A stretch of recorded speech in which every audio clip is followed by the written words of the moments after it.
Hello ladies and gentleman, आप लोग का पता ही होगा, आप लोग का नेट के एग्ज़ाम का एडमिट कार्ड आ चुका है। एग्ज़ाम को 1 वीक भी नहीं बाकी है, फिर भी अभी लास्ट मोमेंट है। रिवीजन काफ़ी इंपॉर्टेंट होता है, जिसके लिए हम पब्लिक एडमिनिस्ट्रेशन से रिलेटेड कुछ क्वेश्चंस डालने वाले हैं। पहले भी एक सीरीज पूरा कंप्लीट हो चुका 1000 क्वेश्चंस के अबाउट, पर ये सीरीज रिवीजन के लिए जो काफ़ी इंपॉर्टेंट होगा एग्जाम पॉइंट ऑफ व्यू से। तो बिना देर किए हुए हम लोग को शुरू करना चाहिए। और आप लोग को रूल पता ही होगा, हर क्वेश्चन के बाद वीडियो को पॉज करना और अपने करेक्ट ऑप्शन मार्क करना। और हाँ, अगर आपके ज़्यादा क्वेश्चंस करेक्ट नहीं हुए तो भी घबराना नहीं है, क्योंकि जो भी अब ये 7-8 डेज बाकी है, इसी में जो भी करना है वो करना है। तो हम लोग शुरू करते हैं। Let's start. फर्स्ट क्वेश्चन है, consider the following statements about new public administration. New public administration के बारे में स्टेटमेंट है, बताना है क्या सही है। 1. It is client oriented and concerned with social equity. 2. It is an outcome of globalization. 3. It decreases the role and importance of bureaucracy. और 4. It supports innovation and change. तो इसमें से करेक्ट ऑप्शन को चुनना। ऑप्शन ए है 1, 3, B है 3 and 4, सी है 1, 2 and 3, या डी है 1, 3 एंड 4। कुछ कुछ क्वेश्चंस ऐसे होते हैं जहाँ पे हम लोग एलिमिनेशन मेथड का भी यूज़ कर सकते हैं। अगर आप एक ऑप्शन को भी एलिमिनेट कर देते हैं तो आपका क्वेश्चंस को करेक्ट होने की प्रोबेबिलिटी बढ़ जाती है। 2 ऑप्शन एलिमिनेट हो गया तो काफ़ी बेटर है। तो हम लोग देखते हैं इस क्वेश्चन को। तो न्यू पब्लिक एडमिनिस्ट्रेशन तो क्लाइंट ओरिएंटेड था ही, और सोशल इक्विटी के लिए कंसर्न था, और इसने ब्यूरोक्रेसी के रोल और इम्पोर्टेंस को कम भी किया था। और न्यू पब्लिक एडमिनिस्ट्रेशन है तो इनोवेशन और चेंज को भी सपोर्ट करेगा ही करेगा। लेकिन ये ग्लोबलाइजेशन का आउटकम नहीं था। ये जो न्यू पब्लिक एडमिनिस्ट्रेशन है, ये आउटकम था मेनली फर्स्ट मिनीब्रुक कॉन्फ्रेंस का। तो इसका करेक्ट ऑप्शन होगा, जिसमें ऑप्शन 2 नहीं है, वो है यानी 1, 3 एंड 4, ऑप्शन डी। इसका करेक्ट ऑप्शन होगा ऑप्शन डी। तो न्यू पब्लिक एडमिनिस्ट्रेशन जो था वो मेनली आउटकम था मिनीब्रुक कॉन्फ्रेंस का, फर्स्ट मिनीब्रुक कॉन्फ्रेंस जो 1968 में कंडक्ट किया गया था। अगला सवाल है, the new public administration approach is the offshoot of the. New public administration approach किसका ऑफशूट है, ये बताना है। ये तो आप लोग को अभी हम बता ही चुके हैं। Option A first Minnowbrook conference, B second Minnowbrook conference, 3 C third Minnowbrook conference, और D theory of prismatic society. तो इसका जो करेक्ट ऑप्शन है वो तो हम बता ही चुके हैं। तो इसका करेक्ट ऑप्शन है option A first Minnowbrook conference. So new public administration approach is the offshoot of the first Minnowbrook conference which was held in the year 1968। अगला सवाल है, the clects in prismatic society of Riggs are. Option A hereditary leaders of groups, B elite groups of traditional society, C elected leaders of middle class, और D leaders who could not win elections। तो इसका correct option होगा option A यानी hereditary leaders of groups. तो the clects in prismatic society of Riggs are hereditary leaders of groups. अगला सवाल है, establishment of merit system and open competitive examinations in US is associated with। option A Pendleton Act 1883, B Ramspeck Act 1940, C Civil Service Reforms Act 1978, और D Hoover Commission 1949। इसका correct option क्या होना चाहिए, बताइए। तो इसका करेक्ट ऑप्शन होगा option Pendleton Act 1883। Pendleton act को ही सिविल सर्विस एक्ट 1883 भी कहा जाता है। तो अगर ऑप्शन में सिविल सर्विस एक्ट 1883 रहा है तो ये करेक्ट होगा, या फिर पेंडल्टन एक्ट, दोनों एक ही है, क्योंकि इस एक्ट में जो चेयरमैन थे इस कमीशन के, वो पेंडल्टन थे वो। तो इसका करेक्ट ऑप्शन होगा option A. So merit system and competitive examination is associated with Pendleton Act 1883 और सिविल सर्विस एक्ट 1883, दो बोथ आर सेम। अगला, the ultimate responsibility of taking due action on the comments of C&AG West with मतलब controller and auditor general of India. इसका option है option A president, B prime minister, C parliament, और D Lok Sabha. जो CAG अपना report सौंपता है, आपको पता ही वो प्रेसिडेंट को सौंपता है यूनियन में, और स्टेट में गवर्नर को सौंपता है। तो उस पर, उस रिपोर्ट पे जो एक्शन लेने का अल्टीमेट अथॉरिटी होता है, रिस्पॉन्सिबिलिटी, वो किसके पास होता है, ये बताना। इसका करेक्ट ऑप्शन होगा ऑप्शन सी यानी parliament of India. C&AG report तो प्रेसिडेंट को देते हैं, पर इस पे जो रिस्पॉन्सिबिलिटी है और इस पे एक्शन जो लिया जाता है वो पार्लियामेंट ऑफ इंडिया के द्वारा लिया जाता है। अगला सवाल है, the performance budget was introduced in India on the recommendation of the option A, Appleby report, B, first ARC, B, C, second ARC और D, CNTG of India। Friends, अगर आपको लग रहा हो कि वीडियो थोड़ा ज़्यादा स्लो चल रहा है तो आप अपने यूट्यूब सेटिंग में जाके वीडियो को थोड़ा फास्ट भी कर सकते हैं। तो इसका करेक्ट ऑप्शन होगा option A, sorry option B, first administrative reform commission. तो जो परफॉर्मेंस बजट है उसे पहली बार इंडिया में इंट्रोड्यूस किया गया था on the recommendation of first administrative reform commission.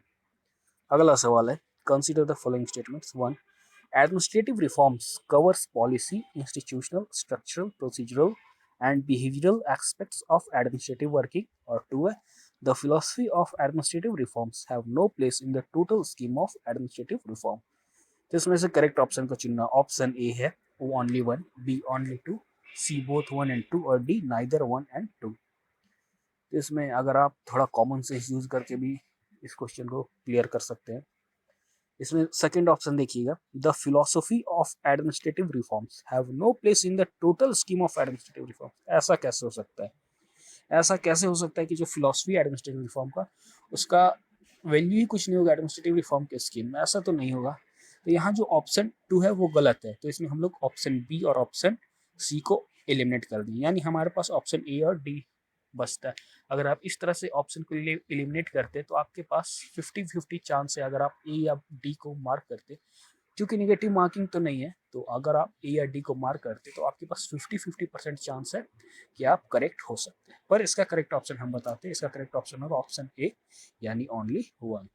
अगला सवाल है, according to FW Riggs, which one of the following shifts does not denote the trends in comparative public administration? Option A है from normative to empirical orientation, B from non ecological to ecological orientation, C from formal to informal orientation और D from ideographic to nomothetic orientation. तो FW Riggs का ये comparative public administration से जुड़ा हुआ कुछ दिया गया बात है, तो इसमें कौन सा करेक्ट नहीं है ये बताना है। तो इसमें जो करेक्ट नहीं है वो है from formal to informal orientation.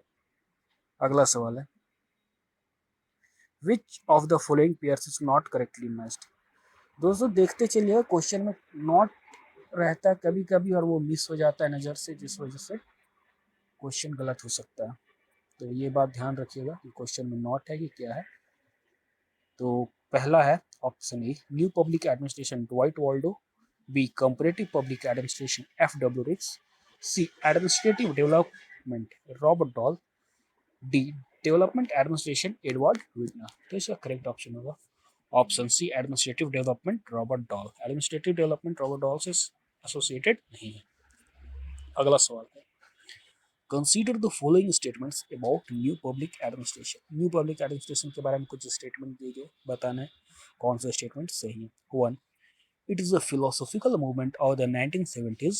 2, it elevates techniques over values. 3, it focuses on issues of social equity and social change. Or 4, it is basically normative. Option A 1, 2 and 3, B 1, 3 and 4, C none of the above या D all of the above।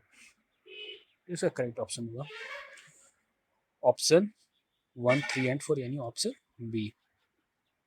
New public administration के बारे में ये तीनों option सही है। अब हम लोग थोड़ा इसको देख लेते हैं एलिमिनेशन टेक्निक की वजह से इस क्वेश्चन को किस तरह से बनाया जा सकता है। तो न्यू पब्लिक एडमिनिस्ट्रेशन तो आपको पता है फिलोसफिकल मूवमेंट था 1970s का, आपको पता ही मिनबुक कॉन्फ्रेंस उसी के आसपास हुआ था 1968 में, first Minnowbrook conference. It focuses on social issues of social equity and social change, ये बात भी सही है। इट इज़ बेसिकली नॉर्मेटिव, ये भी सही। लेकिन देखिए यहाँ पे एक बात बोल रहा है ऑप्शन टू में, इट एलिवेट्स टेक्निक्स और वैल्यूज। ऐसा नहीं, टेक्निक्स को एलिवेट किया गया था जहाँ हम लोग क्लासिकल थ्योरी देखते हैं वहाँ पे। तो ये जो न्यू पब्लिक एडमिनिस्ट्रेशन ये क्लासिकल थ्योरी के टाइम का चीज़ तो है नहीं। तो अगर आप इस तरह से ऑप्शन टू को एलिमिनेट कर देते हैं तो भी आप सही ऑप्शन तक पहुँच सकते हैं। अगला सवाल है, which one of the following is not correct about post Corp. Post Corp के बारे में कौन सा ऑप्शन सही नहीं है? तो option A, coined by Gulick, B it considers human element in an organization, C. It incorporates the function of manager, or D. It is an expression of administrative principle. तो इसका जो करेक्ट ऑप्शन है वो option है it considers human element in an organisation. आप इस question को elimination method से बना सकते हैं, क्योंकि देखिए गुलिक जो थे वो क्लासिकल थिंकर थे। क्लासिकल थिंकर कभी भी ह्यूमन एलिमेंट को ऑर्गेनाइजेशन में वैल्यू नहीं दिए, आपको पता ही होगा। क्लासिकल थिंकर के समय में सिर्फ MP Follett, Mary Parker Follett ही थी कुछ चुनिंदा में से जिन्होंने ह्यूमन एलिमेंट को वैल्यू दिया था ऑर्गेनाइजेशन में। बाकी ये तीनों स्टेटमेंट सही है। सो इस क्वेश्चन का करेक्ट ऑप्शन होगा ऑप्शन बी।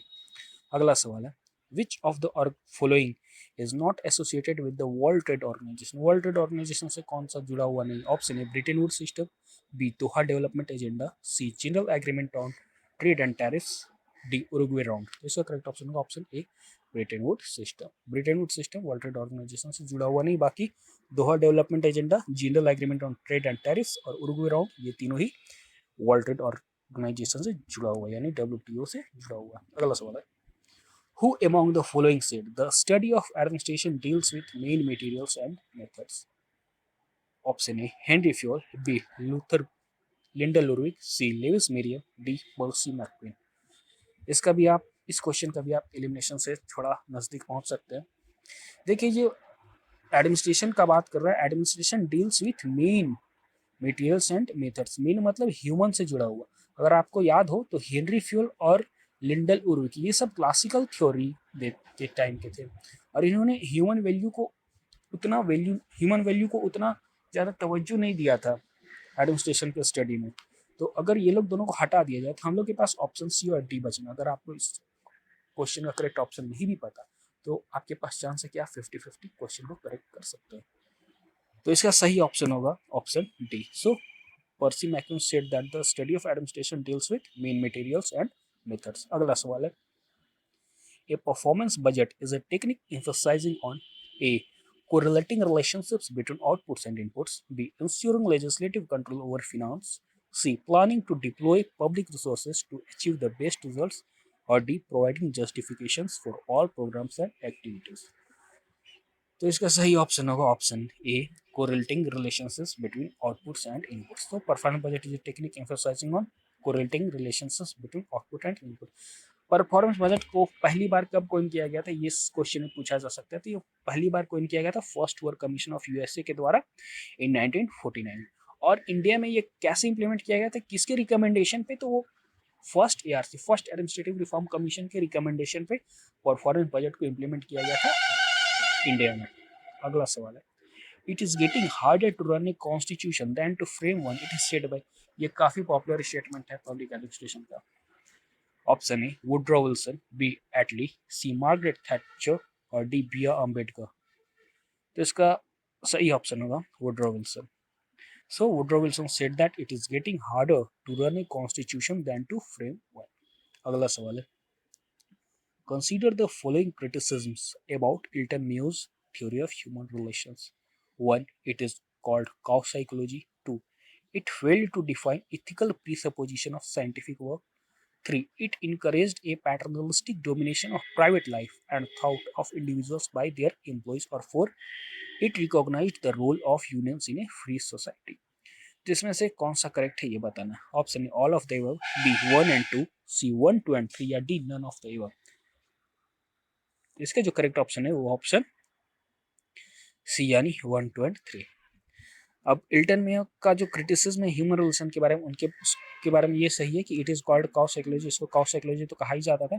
और ये भी है कि it fail to define ethical presupposition of scientific work and it encouraged a paternalistic domination of private life and thought of individuals by their employees. ये भी है। और आपको पता ही होगा इल्टन मेयो ने यूनियन का रोल को रिकॉग्नाइज नहीं किया था और कुछ यूनियन ने ही उन्हें काउ साइकोलॉजिस्ट के नाम पे दिया था। काउ साइकोलॉजी उनके थ्योरी को कहा था कुछ यूनियन ने, ट्रेड यूनियन वालों ने। तो इसका करेक्ट ऑप्शन होगा ऑप्शन सी 1, 2 and 3। अगला सवाल है a formal organisation is mainly concerned with a harmonious relation with an organisation, B. Profitability of enterprises, C. Satisfaction of organizational members, or D. Service to the society। इसका correct option होगा option B, profitability of enterprises. So a formal organisation is mainly concern with profitability of enterprises. ये question common sense से भी solve किया जा सकता है. अगला सवाल है, explain the purpose of using lottery method in sampling. Option A conceptualisation, B interpretation, C randomisation और डी थ्योराइजेशन. ये काफी नेग्लेक्टेड टॉपिक रहता है पब्लिक एडमिनिस्ट्रेशन के पेपर 2 का, जो ज्यादातर कैंडिडेट्स नेग्लेक्ट करते हैं. तो इसका करेक्ट ऑप्शन होगा ऑप्शन सी, रैंडमाइजेशन.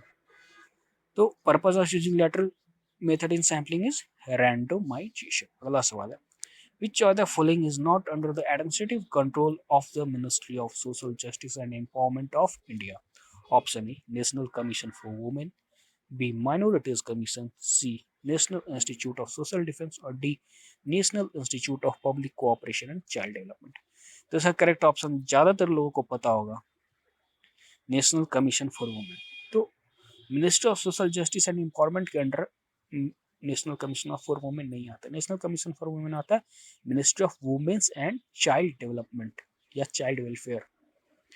अगला सवाल है, arrange chronological Likert four system of management. Likert ने फॉर सिस्टम ऑफ मैनेजमेंट दिया था, इसको क्रोनोलॉजिकल अरेंज करना है बस. 1 है benevolent authoritative, 2 consultative, 3 exploitative authoritative और 4 पार्टिसिपेटिव. तो इसका सीक्वेंस है, आप लोग देख लीजिए. ऑप्शन ए 1 2 3 4 है, बी 4 3 2 1, सी 3 1 2 4 और डी 4 2 1 3. इसका करेक्ट ऑप्शन होगा ऑप्शन सी 3 1 2 4. तो ये क्रोनोलॉजिकल ऑर्डर में ऐसे होगा, सबसे पहले एक्सप्लोटेटिव अथॉरिटेटिव, फिर बेनिवोलेंट अथॉरिटेटिव, फिर कंसल्टेटिव एंड लास्टली पार्टिसिपेटिव. अगला सवाल, Which one of the following is not a way of resolving conflicts according to MP Follett? आप लोग को पता ही हुआ MP Follett ने कॉन्फ्लिक्ट रिजोल्यूशन के लिए का थ्योरी दिया था. तो इसमें से कौन सा उनका वे नहीं है कॉन्फ्लिक्ट रिजोल्यूशन के लिए, वो बताना. Option A compromise, B domination, C integration और डी लीगल मेथड्स. तो इसका करेक्ट ऑप्शन होगा ऑप्शन डी लीगल मेथड्स, क्योंकि एमपी फॉलेट ने कॉम्प्रोमाइज, डोमिनेशन और इंटीग्रेशन ये तीनों ही वे बताए थे कॉन्फ्लिक्ट रिजोल्यूशन के लिए, पर लीगल मेथड नहीं बोला था. अगला सवाल है, the department of border management is a part of which of the following. Option A ministry of defence, B ministry of external affairs, C ministry of home affairs और D ministry of road transport and highways. इसका correct option होगा option C, ministry of home affairs. So, the Department of Border Management is a part of Ministry of Home Affairs of India. अगला सवाल है, The Atchison Commission recommended classification of civil services in India into 1. Imperial Civil Service, 2. Indian Administrative Service, 3. Provincial Civil Service और 4. Subordinate Civil Service. इसमें correct option को चुनना. Option A 1 2 and 3, B 1 3 and 4, C 2 3 and 4 और D 1 2 and 4. इसका correct option होगा option B यानी 1 3 and 4. अगर आपको पता हो और नहीं पता हो तो बताते चले, जो इंडियन एडमिनिस्ट्रेटिव सर्विस है ये आफ्टर इंडिपेंडेंस इसको नाम दिया गया. पहले इंडियन एडमिनिस्ट्रेटिव सर्विस नहीं था, after independence Indian administrative service और इंडियन पुलिस सर्विस बना. पहले इंपीरियल सिविल सर्विस था, प्रोविंशियल सिविल सर्विस और सबऑर्डिनेट सिविल सर्विस था, जो एटचिसन कमीशन ने रिकमेंड किया था. अगला सवाल है, the cantonment boards are classified into how many categories. Option A 3, B 5, C 7 और डी 9. इसका करेक्ट ऑप्शन होगा ऑप्शन ए 3. तो cantonment boards are classified into 3 categories, और वो 3 कैटेगरीज कौन है? क्लास 1 है, क्लास 2 है, क्लास 3. और ये कैटेगरीज को किस बेसिस पे क्लासिफाई किया गया? तो वो है पॉपुलेशन के बेसिस पे. और कितना पॉपुलेशन है, शायद ये क्वेश्चन तो एग्जाम पे नहीं आएगा. अगला सवाल है, in the context of new public management theory, the administration is apparently moving from 1. Rule to result orientation, 2. System to enterprise, 3. From the duties of administration to the right of citizens, or 4. Decentralization to centralization. Option A 1 and 4, B 2 and 4, C 3 and 4 और D 1 2 and 3. अगर आप लोग चाहें तो इस question को भी elimination method के थ्रू हटा सकते हैं. आप देखिए यहाँ पे बात हो रहा है न्यू पब्लिक मैनेजमेंट थ्योरी के बारे में. न्यू पब्लिक मैनेजमेंट कभी भी डिसेंट्रलाइजेशन से सेंट्रलाइजेशन की तरफ नहीं जाएगा, बल्कि ये उल्टा होगा, सेंट्रलाइजेशन टू डिसेंट्रलाइजेशन. तो अगर हम लोग 4 ऑप्शन को एलिमिनेट करें तो हम लोग के पास सिर्फ एक ही ऑप्शन बचता है, ऑप्शन डी, जो कि 1 2 and 3 है. और इस क्वेश्चन का ये ऑप्शन सही भी है. तो In the context of new public management theory, the administration is apparently moving from role to result orientation, system to enterprises, from the duty